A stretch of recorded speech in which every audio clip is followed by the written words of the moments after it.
I think women are going to be some of the biggest losers in the AI economy because a lot of the work that women currently do isn't real work. A lot of it is busy work, it's digital paper pushing.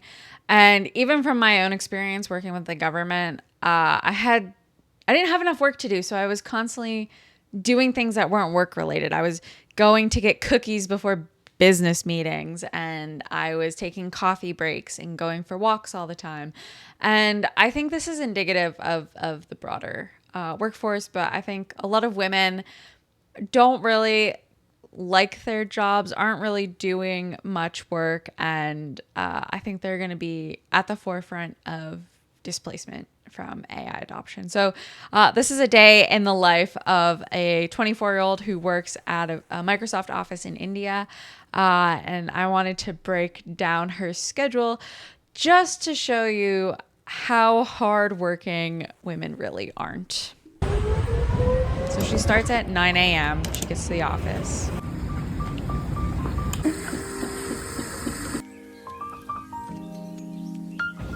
She doesn't actually sit to at her desk until 9:45, so 45 minutes worth of breakfast and whatever. Okay, she takes her first break at 11. She's in a meeting, which I don't really think meetings are work. She does focus work at noon, but that only lasts an hour because then she goes to lunch.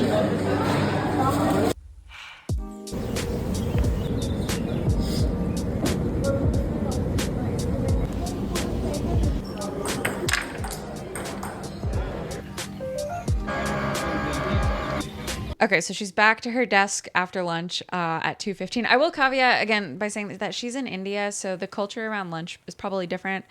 I don't know if American tech workers take an hour and a half lunch. If you are a tech worker and you do, definitely leave a comment. I know that there's catering and like foosball and all those fun things in American offices. But I'd be curious to know if tech workers actually take like a full lunch break, or do you just like go to the cafeteria and bring lunch back to your desk? So she's back to work at 2:15. She takes another break, goes and gets snacks, wrapping up at 5:30, and then she logs out an hour later. Okay, so I kind of jotted down what her work schedule is like. So basically, she's physically at work from the start of this video to the end for 9.5 hours. So she is on the campus, on Microsoft's campus at her office in India for 9.5 hours. She spends a total of 6 hours and 25 minutes physically at her desk. So all the other time, she's not at her desk. She's taking a break. She's walking around. She's getting food. She's socializing with her coworkers. So she's only at her desk for 6 hours and 25 minutes. And the tasks that, well, and that also includes a meeting. But the tasks she does, so she's at a meeting. She does focus work, which I'm going to throw this out there. I'm a big fan of Cal Newport's book, Deep Work, and his whole philosophy around work. And I think this concept of focus work has come into vogue, and the people performing focus work don't actually understand what focus work means. So for me, focus work is if I need to get a writing project done and I want total undisturbed time, I'm going to wake up at 4 o'clock in the morning and I'm going to write for a couple hours before, the day actually starts. Like that to me is focus work. I also have to have like large writing blocks. So I'll usually sit down for, an hour and a half, 2 hours. I listen to specific music. So I really love the Interstellar soundtrack. So I'll play that in the background. My phone's not usually with me. It's usually in a different room. And, the time just passes by and I have no idea, time goes by and I have no idea how fast time is going, right? I'm just like so engrossed in what I'm doing. A lot of office workers, I don't think perform focus work just by the nature of the office. Offices like hers, open office setting, there's constant distractions, tons of noise. She was doing focus work without headphones on. So like, I don't know how focus, maybe you can focus without focus work or music, but I need like some sort of music in the background. A lot of office workers, they'll have multiple desktops open, and they'll always have an email open. Like I had a computer and a desktop when I worked with the government, and I always had my inbox open, and I was like constantly checking it all the time. So I don't know what kind of focus work you can do. Then noon is just a weird time to do focus work. I think there's some studies that are done, but your brain has the most plasticity in the mornings. So that's why like mornings are good for deep work and focus work. As you go throughout the day, your ability to focus and concentrate wanes. Like that's one of the reasons why whenever I do have calls or meetings, which are a rare occurrence these days, it's usually in the afternoons. If I'm doing any shallow work I'm doing, right, scheduling content, editing things, email, that kind of stuff, it's always in the afternoon. Mornings are always focused work for me, and that's, writing undisturbed for long periods of time with no distractions. So she does focus work. She takes a long lunch. She comes back, but she takes a break about 2.5 hours later, and then she comes back after getting snacks, and then she wraps up at the end of the day, and she spends an hour before she officially logs out. So she's doing 6.25 hours worth of work. A half an hour of that I attribute to a meeting, which again, like the majority of meetings are kind of bullshit. But I went and looked at Microsoft's very own work trend index, and they talk about here how across the Microsoft 365 apps, so Microsoft analyzing their own data, which this woman I think works on Microsoft 365. She is like on the enterprise products team.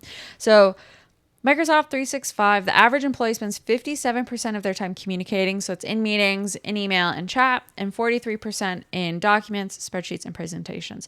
So I would attribute this to more than half of a worker's time is spent doing surface, shallow, not work. It's not even busy work. It's just not work.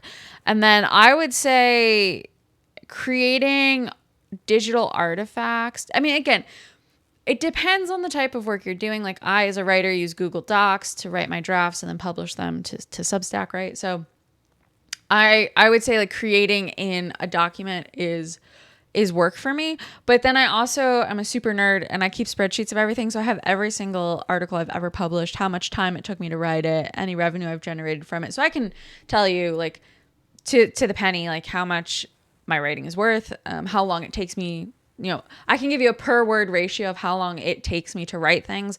So, I mean, I find that beneficial, but that's busy work, right? Like just because I'm in that spreadsheet, that kind of data management really isn't essential to the bottom line.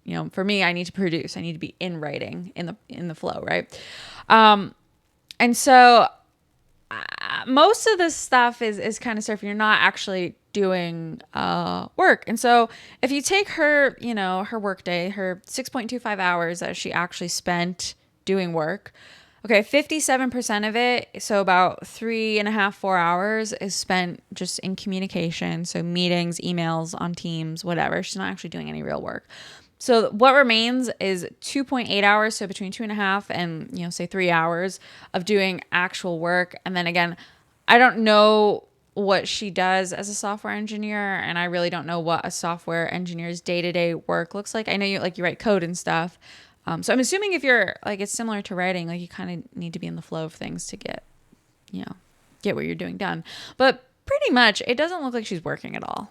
Like she's on campus for 9.5 hours and she's maybe doing 2.5, 3 hours worth of work. And even then it's like, okay, what work are you doing and how does it contribute to Microsoft's bottom line? You can apply this with any company, right? I know this is Microsoft, but you can apply it with any company. Like I think workers need to start thinking about how their work impacts the bottom line and how it leads to revenue generation or productivity gains that reduce costs and increase profitability. Like they need to start thinking this way, and most workers don't.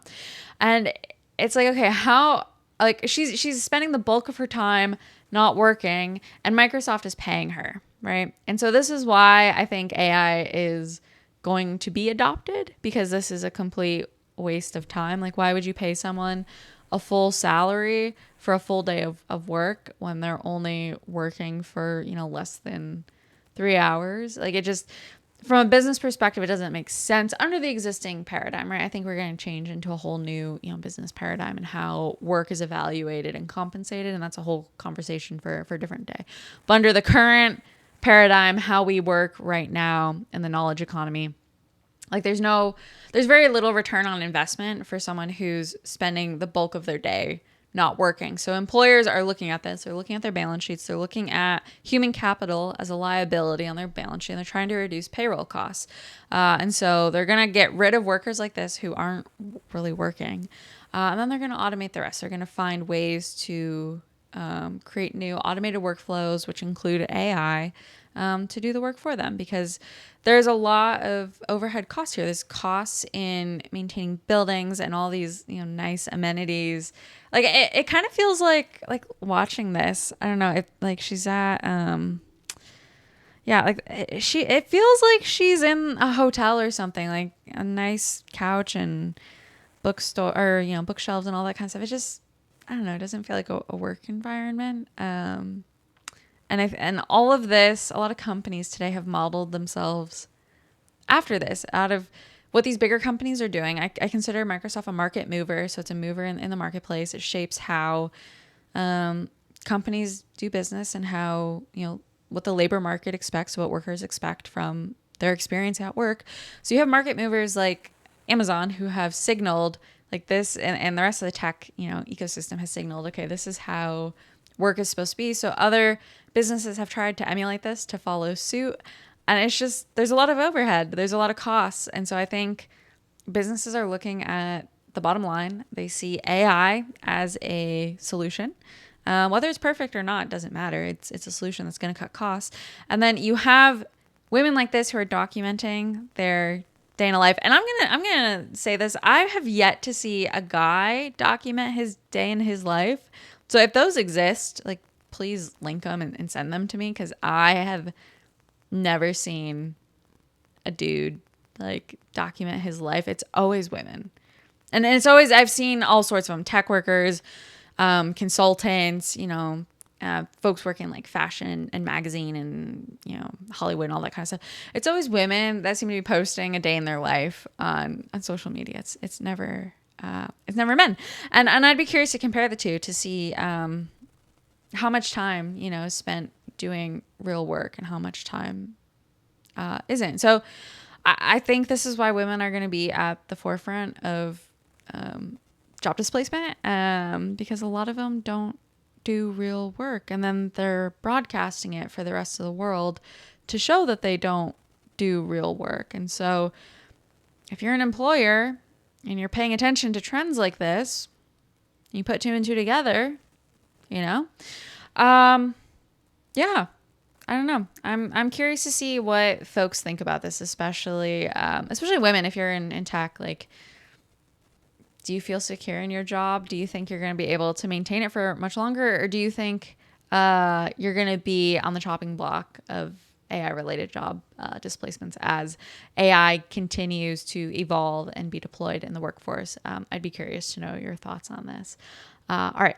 That's all I have for this video. If you like this content, I would love it if you would like and subscribe and share. And I'd be curious to know your thoughts. If you're in tech or around tech and this has been your experience, or any observations you've made about how work is currently configured and things that you're noticing that might end up, leading to changes in the next couple of years as AI begins to be deployed in the workforce. All right. I'll see you guys in the next video.